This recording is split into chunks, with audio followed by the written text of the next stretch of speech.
Entrando no ar pela Record News Espírito Santo, mais uma edição de Segurança Máxima. Apresentação de Leonesse Barros. Olá, comunidade, boa noite. Sexta-feira, 9 de janeiro de 2015. E eu estou aqui para o nosso compromisso sempre às sextas-feiras, às 18h30. Sou Leonesse Barros e você já sabe, o meu espírito é comunitário e aqui nós somos parceiros. Vou te mostrar o que temos no Segurança Máxima de hoje. Mudança no comando da Polícia Militar do Espírito Santo. O secretário de Segurança Pública fala aqui no estúdio sobre as prioridades da pasta nessa nova gestão. Paulo César Gomes participa dessa conversa. Você vai ver tudo isso agora. Fiquem seguros porque o Segurança Máxima está no ar.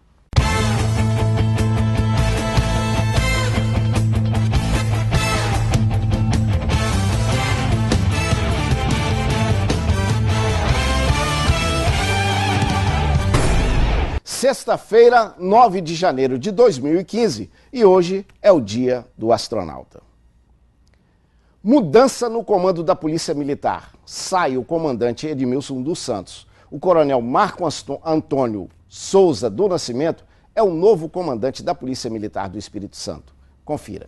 30 anos de corporação, diretor de inteligência da Polícia Militar, Marcos Antônio Souza do Nascimento assume o posto com o grande desafio de dar continuidade à redução dos índices de violência. Com a manutenção da metodologia de trabalho que vem sendo executado pelo atual comando, nós vamos também dar continuidade e otimizar a parceria com as outras instituições policiais, particularmente com a Polícia Civil, e, conforme eu já falei anteriormente, fortalecendo e utilizando ainda mais a atividade de inteligência na produção do conhecimento para a tomada das decisões. Quais são os principais obstáculos que a Polícia Militar hoje enfrenta para tentar garantir mais nessa segurança da população?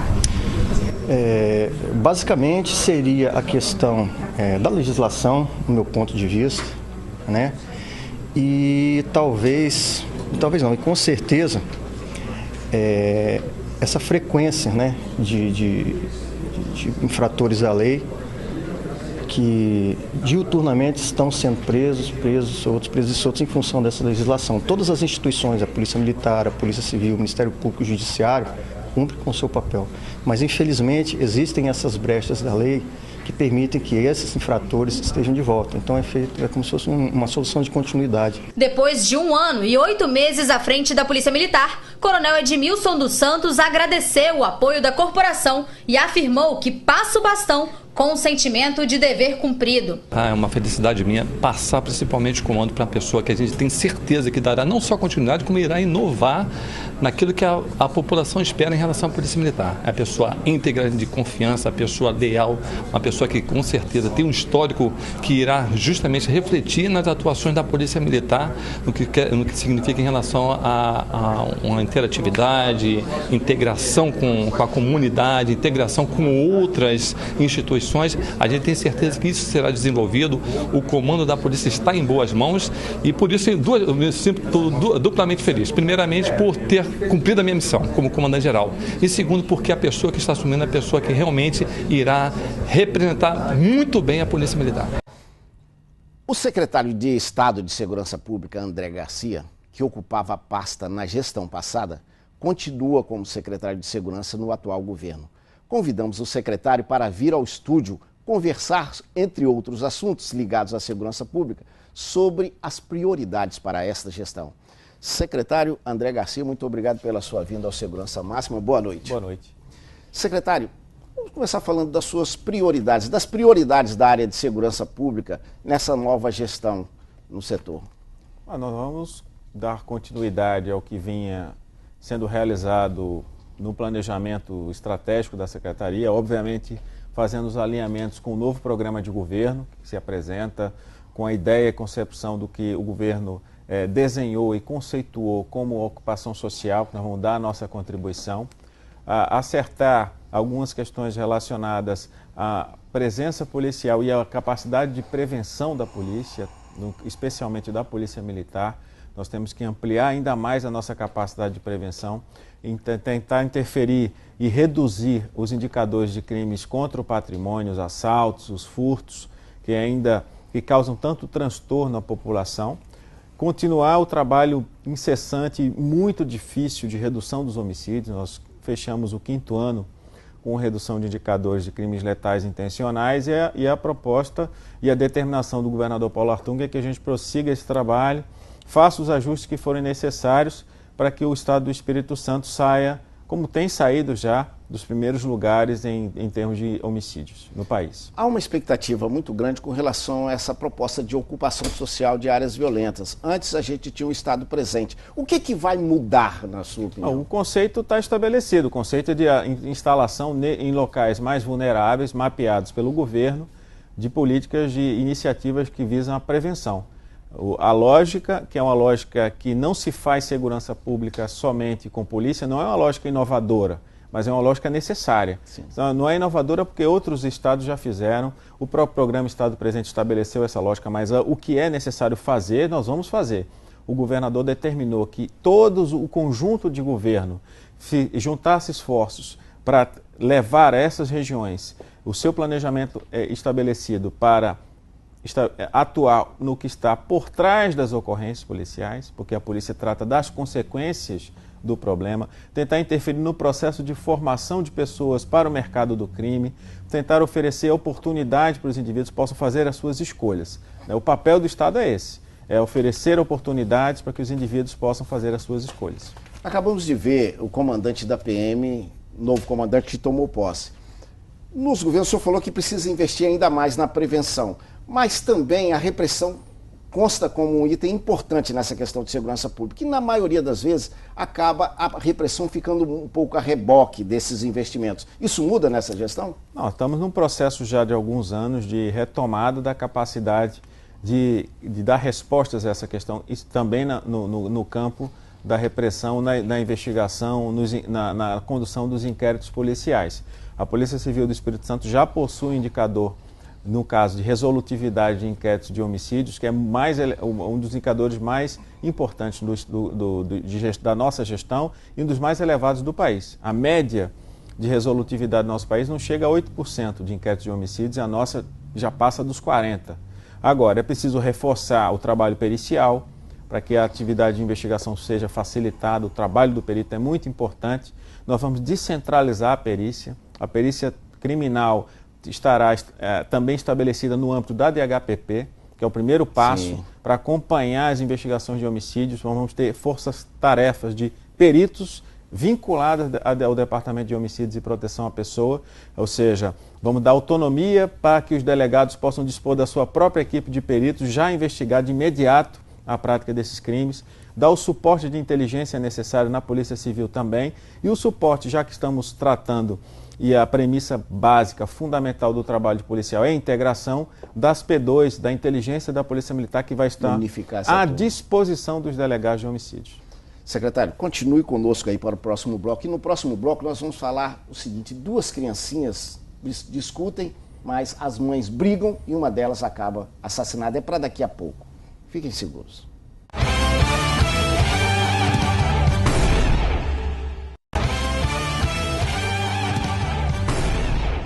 De volta com Segurança Máxima, muito obrigado pela audiência de vocês. Delcenito, Dona Penha, Eliane e Stephanie. Essa turma toda cuida da melhor papa e pamonha ali na região de Lagoa Dantas, Lagoa do Siri, próximo à Praia dos Cações, em Marataízes. Muito obrigado pela audiência de vocês aí pelo site www.sinoticias.com.br.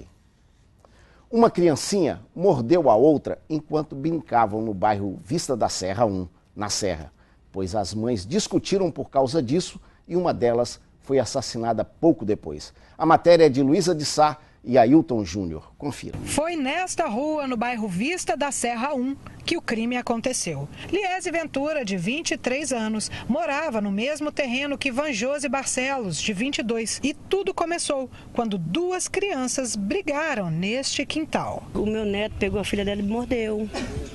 A Josi não gostou, pegou o meu neto e segurou para a filha dela bater. Só que não foi a primeira vez. Aí elas começaram a discutir e saiu nos tapas. Aí ela gritou no quintal que ia matar ela. Aí depois ela voltou, a menina, conversaram bem as duas, pegou as coisas dela, que elas estavam morando junto, pegou as coisas delas e foi embora. Aí vieram os assassinos para matar sua filha? Foi. Horas depois da briga, Liese teria saído com um namorado para comprar cigarros por volta das 10 horas da noite, quando ouviu alguém chamar o seu nome. Ela se virou e recebeu um tiro. Não sei, acho que foi nas costas, deu tiro, que ela caiu no chão, começou a tremer. Ela se levantou, falou alguma coisa, quando ela se levantou e falou, ele pegou a arma, carregou a arma de novo e descarregou na cara dela. Minha tia falou assim, foi Eliese, peguei, vim correndo, cheguei a ajoelhar perto dela, tentei fechar o olho dela 2 vezes, não consegui. Triste demais. E vocês ligam tudo isso a Van Josen, né? Isso, a Van Josen.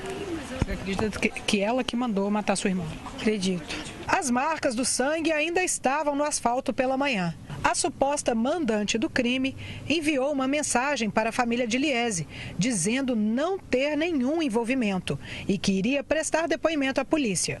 A mãe de Liese ainda não consegue acreditar no que aconteceu. Não sei nem falar o que eu acho não, porque, sei lá, uma injustiça, uma crueldade, uma ruindade, tudo isso. Acho que a vida do ser humano não tem mais valor. É como matar um animal, que nem um animal deve matar dessa maneira. Secretário, nós sabemos que a violência hoje graça nesses ambientes, né, relacionados e que é muito difícil cuidar disso, né? O senhor acredita que com essa possibilidade de ocupação social, enfim, com as novas mudanças aí propostas, esse tipo de crime pode ser amenizado?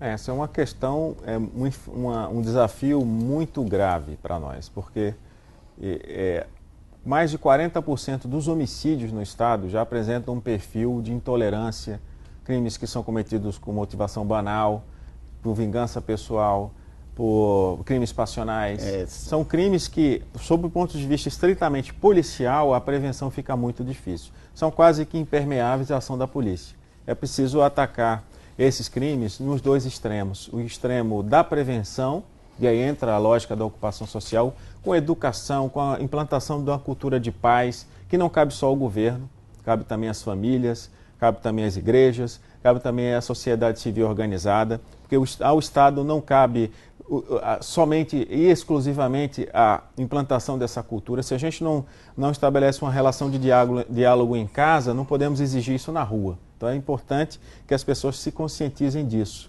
E no outro extremo, que é o extremo da responsabilidade. Foi cometido um homicídio, a DHPM, que foi a primeira delegacia de homicídios e proteção à mulher do Brasil, que foi criada em 2010, Sim. Na minha primeira passagem como secretário de Segurança, vai ficar a cargo de investigar, determinar a materialidade e a autoria. E, infelizmente não temos como trazer de volta a vida dessa senhora, mas cabe à polícia agora esclarecer os fatos. O trabalho, portanto, tem que ser, sob o ponto de vista da prevenção, impactar fortemente nesse campo e também sob o ponto de vista da investigação e da responsabilização criminal. A nossa expectativa muito grande com relação a essa ocupação social de áreas violentas é porque a gente, durante o ano que passou, vimos por demais a PM dizer, olha, a carga é muito grande sobre a Polícia Militar e nem sempre nos cabe resolver esse problema. A gente precisa da inclusão de outros atores agindo nos setores para diminuir a violência. A expectativa é em relação a isso, né, secretário? A expectativa se dá... Nós sabemos que o impacto da ação das polícias, por mais organizado, por mais que seja planejado o campo de atuação dessas polícias, ele se dá no curto prazo. Para se sustentar os bons resultados, como nós temos no nosso estado, os indicadores de homicídios que tiraram o estado do 2º lugar, ficava o estado do Espírito Santo há 10 anos, era o 2º colocado no país. Nós vamos terminar o ano agora em 5º, 6º ou 7º lugar já. Vamos caindo mais ainda nesse ranking Agora que a gente tome uma boa queda nessa... Nesse ranking eu quero ser o último. Né? Esse é o tipo do ranking que eu não quero ser primeiro. Não quero não estar nos primeiros lugares. Mas muito embora o trabalho policial seja importante, o resultado só vai se sustentar no médio e longo prazo se a gente atuar no campo da prevenção. Não há outro caminho. Não há aumento de efetivo, não há aumento de capacidade de investimento, não há aumento de tecnologia que resolva e sustente resultados no longo prazo. Nós éramos o primeiro no ranking de violência contra a mulher. Fechamos o ano em 2º lugar. Essa expectativa melhora para essa nova gestão? É o desafio grande, porque tem um fator cultural que a gente não controla. Sim. A polícia não controla o marido violento, a polícia não controla a intolerância, a polícia não controla a falta de educação. Isso é lá no ambiente relacionado. Exatamente. E a maioria, e a mulher no nosso país e no Espírito Santo, as estatísticas comprovam, ela está mais insegura em casa do que na rua. É exatamente o companheiro, o conhecido, que pratica a maioria dos atos de violência doméstica que podem resultar na morte. Nós temos alternativas policiais. No nosso estado, nós temos visitas às mulheres que são beneficiadas por medidas protetivas de urgência. A patrulha da comunidade da Polícia Militar realiza esse tipo de serviço. Vai lá fiscalizar o cumprimento da medida, que é uma medida fundamental e importante. No entanto, nós não podemos impedir a todo momento, porque esse é o tipo do crime que, na maioria das vezes, acontece entre quatro paredes. Secretário, o senhor vai continuar conosco para o próximo bloco Comunidade. A gente vai para um pequeno intervalo, mas a gente volta já já. Fiquem seguros.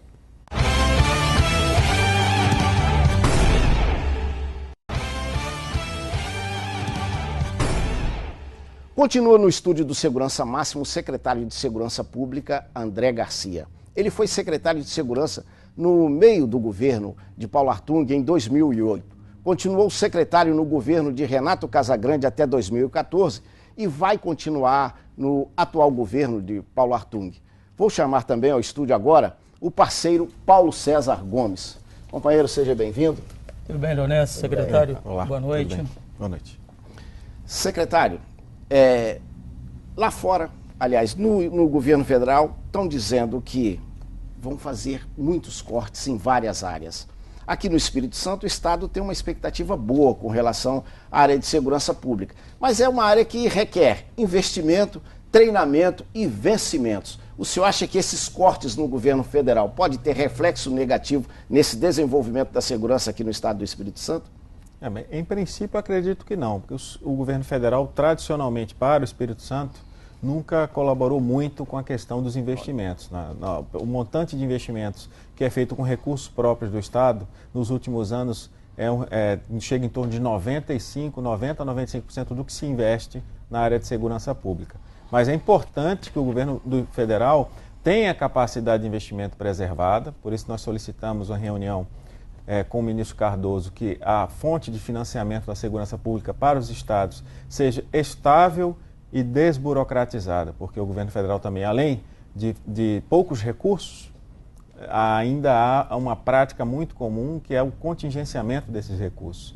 Apesar da previsão orçamentária, esses recursos não são liberados. Então é importante que esses recursos sejam liberados rapidamente. Nós propusemos, junto com o governador Paulo Artung e o ministro Cardoso, que seja feita uma estratégia semelhante ao que acontece em outras áreas, transferência fundo a fundo, que não dependa de convênios, porque o convênio remete a uma burocracia exagerada, e ao mesmo tempo que os valores sejam significativos para que a gente possa ampliar a capacidade existente de financiamento nos estados. Paulo César Gomes, fique à vontade. Secretário, cumprimentá-lo pela redução da criminalidade, do baixo homicídio no Espírito Santo. 1.706 em 2014 e 2013 e para 1.516 em 2014. Então foi uma redução de 17% na sua gestão. Que é considerável, né? Considerável, é bastante. Foi um trabalho muito bom em relação à repressão e também à parte preventiva.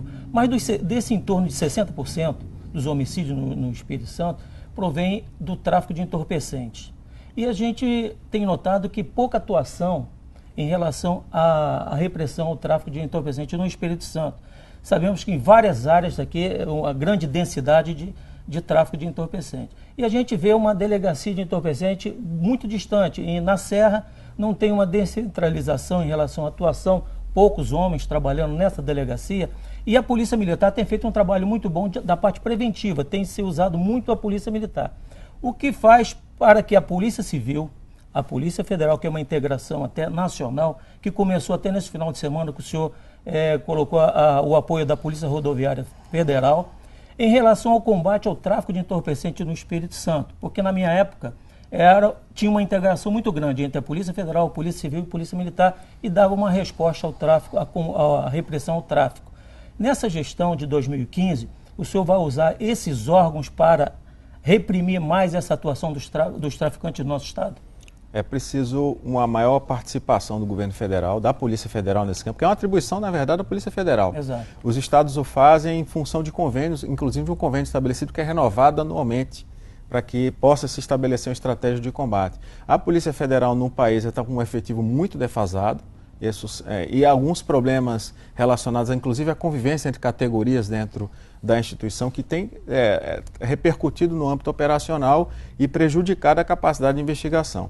No âmbito dos estados, nosso pensamento para a questão dos entorpecentes é viabilizar a transformação da DETEM num departamento, no modelo do DENARC, com ampliação de efetivo, que nós vamos ter brevemente, e com a capacidade de investigação descentralizada. Não é possível se pensar numa delegacia especializada que só funcione na Grande Vitória. Então é preciso que ela tenha articulação sobre todo o Estado e com núcleos descentralizados e com capacidade de investigação mais ampliada. A verdade é que a gente tem, desculpa, Paulo Sérgio, a gente tem alguns nichos que são repetitivos, constantes e prolongados em algumas áreas específicas. Essa gestão pretende atacar com mais eficácia essas áreas de tráfico de drogas, que elas são muito intensas. Mas todas as vezes que a gente pensa em debelar pontos de venda de tráfico de drogas, há uma questão que a gente tem que lembrar, que a mão de obra ela está disponível e ela é sazonal, volátil e rapidamente substituída.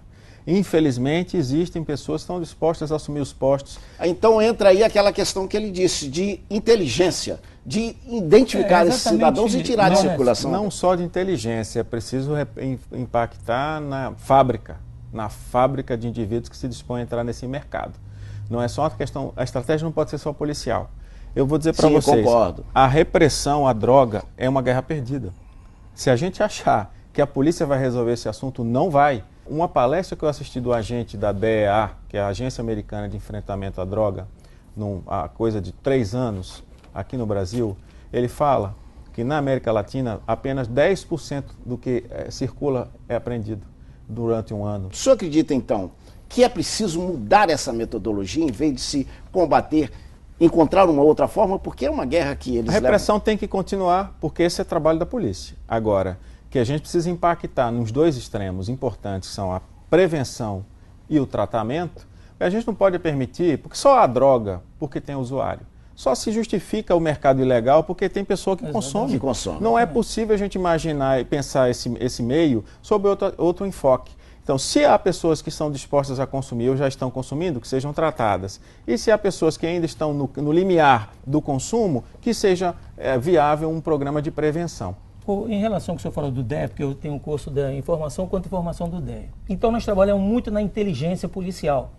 Aqui a gente vê que alguns órgãos policiais trabalham independente, como a Polícia Militar e a Polícia Civil. Há uma integração entre os órgãos de inteligência para que haja num só núcleo para trabalhar em conjunto e não individualmente, né? Como a gente tem observado. Já faz algum tempo que a polícia não trabalha mais de forma isolada. As duas polícias, a civil e militar, elas se reúnem toda semana aqui no nosso estado. Nós temos uma reunião no CPOM, que foi reinstituída, com a participação dos comandantes de batalhão, do comandante CPOM e os delegados de homicídios. Nós vamos ampliar essa reunião para os delegados de entorpecentes e a patrimonial. E a cada 15 dias essa reunião é realizada na CESP. O trabalho de troca de informações e de parceria já está sistematizado. A questão é que isso não aparece porque não é para aparecer mesmo. É um trabalho de gestão, um trabalho que a gente faz lá de planejamento, de troca de informações. Acabou essa história do policial que tem informação para ele, vai embora da delegacia, leva o livrinho dele, leva toda a memória e informação. Isso não existe mais. Era uma prática muito comum. Né? Mas é uma prática cartorial, desastrosa e completamente incompatível com o século XXI. O governo federal ele tem trabalhado exatamente nessa questão da integração da inteligência. A Polícia Federal, a Polícia Militar, a Polícia Civil, enfim, vai estar aqui em prática. Nós estamos com a proposta que fizemos ao ministro Cardoso, e o Estado do Espírito Santo até o final do ano receberá o seu centro integrado de comando e controle. Lá vai ser o local de integração das agências federais de segurança com as polícias do Estado. Senhores, fechou o nosso tempo. Paulo César Gomes, muito obrigado pela sua participação. Secretário, gostei muito da sua assertiva da guerra perdida. Um dia a gente precisa voltar aqui para falar mais sobre isso, porque parece que aconteceu coisa parecida com o consumo de álcool. Um dia liberaram, resolveram de outra forma. Quem sabe a gente não volte a discutir isso com mais maturidade. Muito obrigado pela sua disponibilidade em ver a segurança pública, a segurança máxima e boa gestão da Secretaria de Segurança Pública. Boa noite, secretário. Boa noite. Obrigado, professor. Comunidade, você sabe que aqui no Segurança Máxima, enfim, com a Record News, você pode interagir conosco. Nós temos vários canais de contato com você. É hora de conferi-los. Basta enviar seu e-mail para pauta@recordnewses.com.br, curtir nossas páginas nas redes sociais, facebook.com/recordnewses, twitter.com/recordnewses e ainda participar das enquetes no portal www.sinoticias.com.br. Você também pode ligar para a nossa redação pelos telefones 3434-5723, 3434-5724 ou ainda entrar em contato conosco através do WhatsApp no número 99927-6943. Viu? É muito fácil esse contato, então mantenha contato que nós estamos aguardando. Olha, estamos fechando o Segurança Máxima de hoje. Quero desejar a todos um bom fim de semana. Sexta-feira que vem a gente se encontra aqui às 18h30. Mas continue ligado, porque vem aí o Hora News com Adriana Marques e você já sabe, se continuar ligado, você vai ficar bem informado. Comunidade Henry Ford disse o seguinte: se o dinheiro for a sua esperança de independência, você jamais a terá. A única esperança ou segurança verdadeira consiste numa reserva de sabedoria, de experiência e de competência. Fiquem seguros.